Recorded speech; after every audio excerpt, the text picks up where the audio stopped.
Guys, ammunition for this video has been provided by Browne Works, Inc., manufacturer of fine custom handgun grips. If you guys are looking for very unique, very customized handgun grips for your favorite handgun, contact Mark at Browne Works, Inc., link in the description below, and create something beautiful for your favorite handgun. And don't forget to tell them Wyoming Gun Project sent you. What's going on, everybody? Welcome back to the channel. So today we are going to take a look at the Colt M4A1 SOPMOD Block 1. And SOPMOD stands for the Special Operations Peculiar Modification.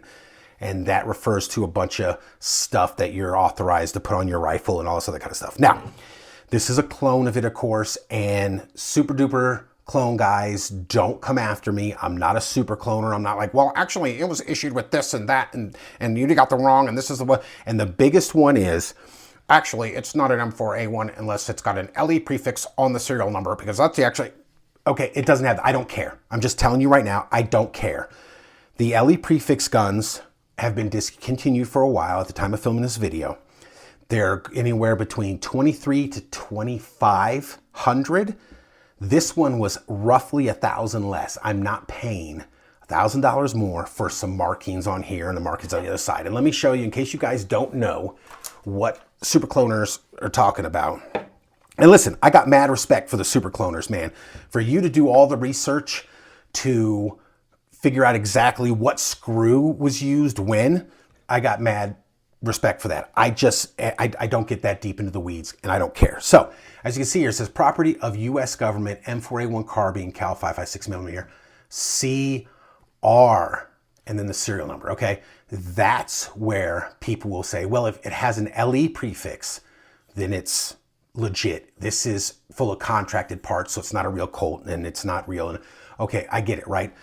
As soon as Colt lost the contract to FN, they had to be able to make these rifles and keep them profitable, and they had to shut down their line because they weren't providing the U.S. government with these rifles anymore. FN was it's now FN's job to provide them with this. So it's my understanding that they were pulling the M4A1 commercial rifles for civilians right off the same line as the military line. They just didn't have the full auto capability. So what you were getting was a genuine mil-spec rifle without full auto. These have contracted uppers and lowers, and I probably contracted grip, probably a bunch of other little parts that are contracted. But the main part in this thing, the barrel, the bolt, and the carrier are all Colt, okay? So again, super cloners, mad respect for you, but I don't get into the weeds of exactly what button was used between this and that, because I'll tell you, having been in the military, okay, stuff gets changed out, especially special operation guys have a lot of latitude and leeway to put what sights they want on there, irons if they want. I'm going to put a link to a video down below. I think his name is Jeff. He was a special operator. His channel is called Modern Tactical Shooting. If you're not familiar with it, great channel. But he discusses the Colt M4A1 SOPMOD Block 1 in real use in the military. And he goes over it, and he talks about how some of the guys kept irons because they grew up on irons, and how some of the gear didn't always get adopted. I mean, once it got adopted, it would take a couple years for them to get it, and sometimes they wouldn't get a bunch.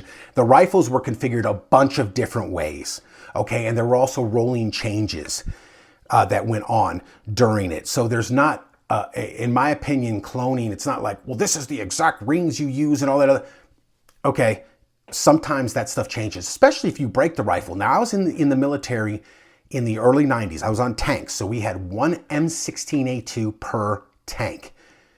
We had M16A2s that had A1 grips on them because the grip would break, and the armor, all he had in his big box of extra parts was an A1 grip. When I was in basic training at Fort Knox, Kentucky, that's where the Home Armor was at the time in the early 90s. We had M16A2s with triangle handguards on them. Okay, so a lot of stuff gets changed after it's brought in, but I get it. Again, mad respect for the cloners. So let's just go over this rifle real quick, knowing that I am not the super cloner. So give me a little leeway, cloner guys, if you're watching this. And I know you'll be screaming at the TV, be like, that's not the right. But anyway, let me remove the magazine. Now, this did not come with this magazine. This came with a modern PMag, but the PMag doesn't fit the vibe, man. This old Dirty Sanchez Enterprises from Mansfield, Ohio with the green follower, to me, and all the anodizing rubbed off the mag, that's legit retro mag to me. And guys, I bought this because to me, this just has the sick early GWOT drip, man. This to me is the epitome of the early Global War on Terror US military rifle. And that's why I bought it. And so let's go front to back. This does have a 14.5 inch barrel, pin and welded. And we'll get back to that a little bit. So this is a pin and welded 14.5 inch barrel. There is, let me zoom in on this so you can see it. There is the Colt cage code. Okay, it's magnetic particle tested. 5.56 NATO, 1 in 7. Now, we'll go back. It has the standard like A-frame front sight post. This does have the sling swivel attachment little piece on the side. Now, that's normally where the sling swivel would go on a standard rifle, so they still have that attachment, but the M4A1s had this to the side to keep it all hanging off here and stuff like that. This does have the Knights Armament RAS rail, which stands for Rail Adapter System. You get, all this comes with the gun. You get the Knights Armament rails, you get the rail covers, you get the foregrip. Now, a lot of people will, it does come with this rail system. It does not come with the two pieces. At least I didn't get mine in because a lot of people will move this to about here, which is really where I wanted it. But I haven't had a chance to go on and buy the little single pieces. So I put it there. I like it better than way back here. This is kind of cool because if you guys aren't familiar with this, these little clips, you just push in and slide the rail system off. So that's very cool. It just kind of clips in with these little spring steel tension clips.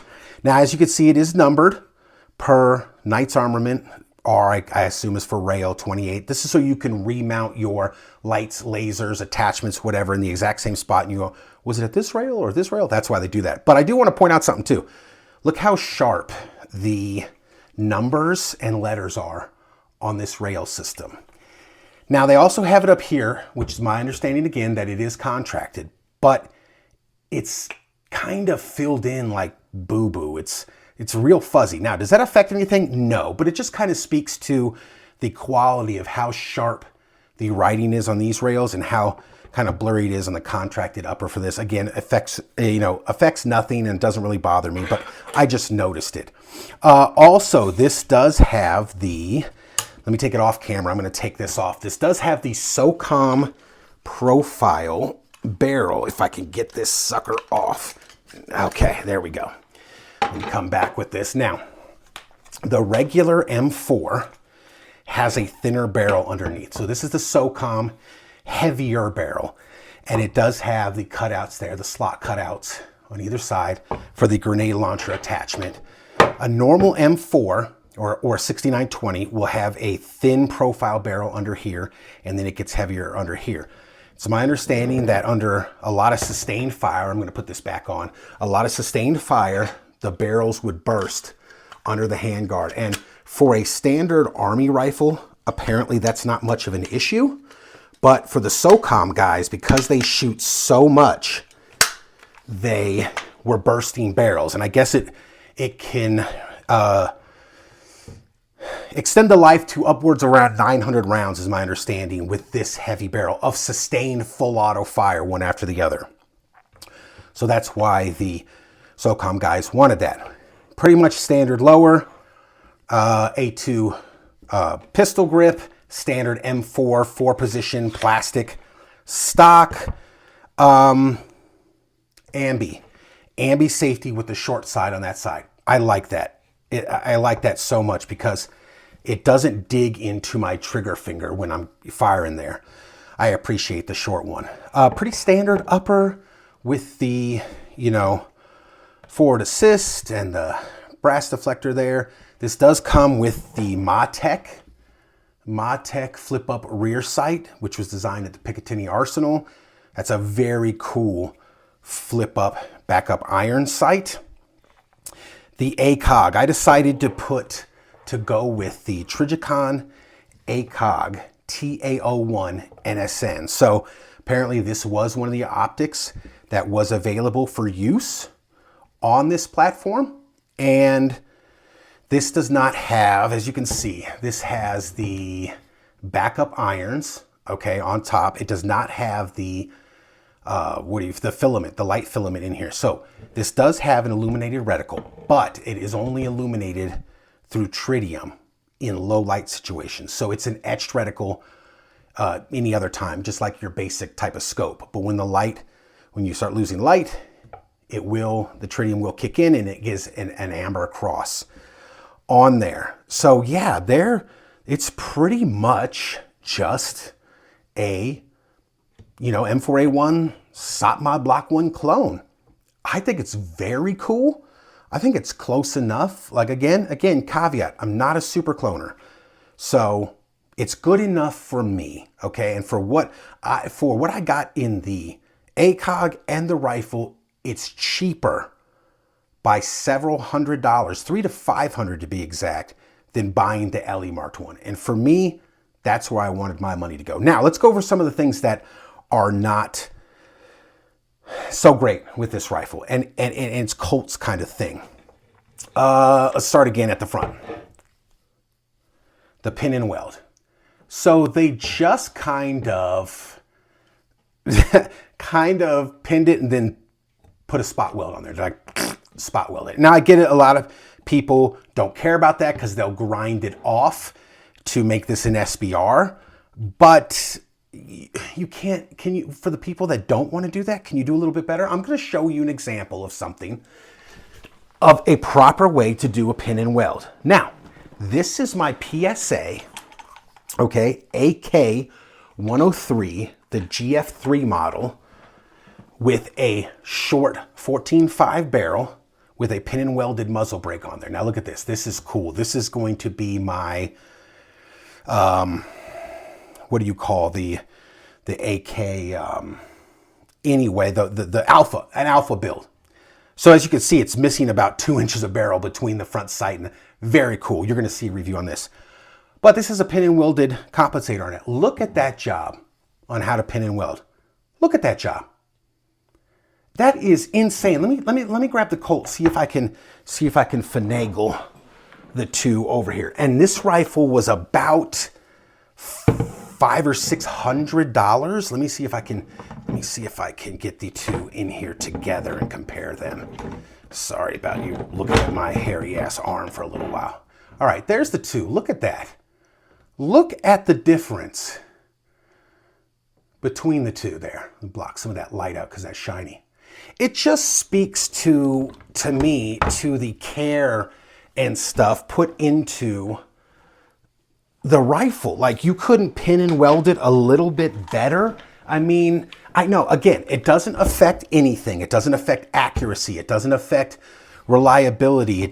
It's kind of cosmetic, but it speaks to just, it's good enough, put it out. Okay.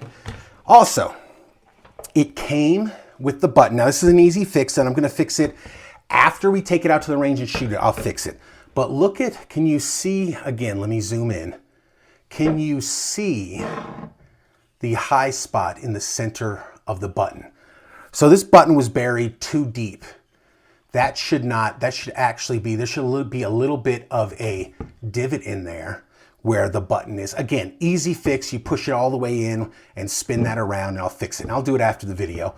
But again, it's not nitpicky, I know, but it's not correct. Okay, that's something that should have been checked in QC. Also, look at this. Look at the forging line in there. They didn't bother to grind it off. They didn't bother to, it's a little bit of it up front here. I don't have this on a $300 PSA, on a $2,000 Daniel Defense. I don't have this on other guns. I don't even think the Radical Firearms is like that. They took the time to grind this, or either that or their molds were a little bit better. So that's no bueno, right? But otherwise, this thing shoots great. It's accurate enough. I want to give them some kudos. They did stake the rear castle nut in 2 places. That's awesome, Colt. The anodizing and the finish matches very well. I know it might look a little bit because it's got some oil and shiny on there, but the color matches very well on this gun. Trigger's pretty good, nothing to complain about.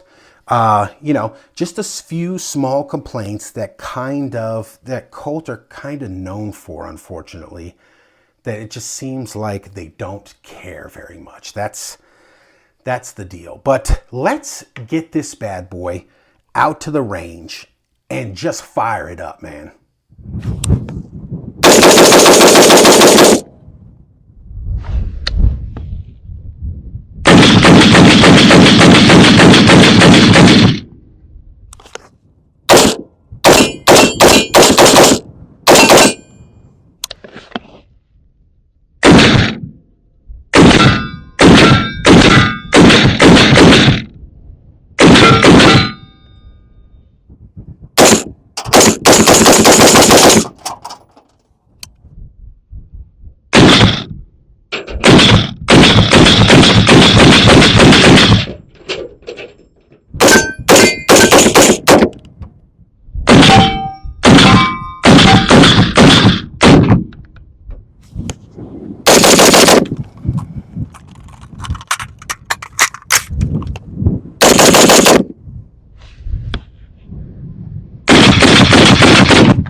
All right, folks, final thoughts on the Colt M4A1 SOPMOD Block 1 clone. I think it's really cool, man. Now, I know you super cloner guys discussing the tabletop. I know this is a CR prefix lower, so it's got contracted parts and everything I discussed in the tabletop because I'm not a super cloner. But again, if you go watch certain videos like Modern Tactical Shooting, I will put a link below to his video. I think his name is Jeff. He does an awesome job talking about how, you know, when they were issued a lot of this stuff, a lot of times it was up to the individual guy to configure his rifle. And as he discussed in that video, a lot of them in the beginning of the GWOT, the Global War on Terror, they were running irons because that's what they had come up in the Army. And then by the time, you know, SOCOM or whatever accepted, let's say the ACOG, by the time it trickled down to the troops, they may only get 4 per platoon. And there's a bunch of dudes in a platoon. And all the top higher guys are going to take that and they won't even get them, you know. So they had a lot of leeway to configure their rifles with a bunch of different stuff. As far as this Colt goes, I think it's awesome, man. 14.5 pin and welded, you know, as discussed at the tabletop. I think that's a boo-boo job compared to I showed you the, you know, I think it was $600 PSA AK. Come on, Colt. That you just, it's like you went, good enough. You know, the mag button being out of spec, being buried too low. I'll go in the house and fix that. Real easy fix. The casting lines or forging lines, I mean, for the lower, that, you know, that's a complaint, but it shoots great. It's been totally reliable. I think after today's video, it's got, I don't know what I put in, over 200, 250 rounds through it. Not a single issue. Now, I know that's not a lot of ammo, but ammo is expensive. And a lot of times it's been my experience that when guns have serious issues, they crop up in the first 100 rounds, you know, sometimes the first magazine. But if you're not a super cloner and you don't care if it says LE prefix with all the, you know, jazz, the cage code, I think this is a fantastic rifle. I think this is a cool setup. Knight's rail, all that kind of jazz. It harkens back to the very early 2000s with the Global War on Terror. And I think it's got just a super vibe, man. So thanks for watching. We will see you next time.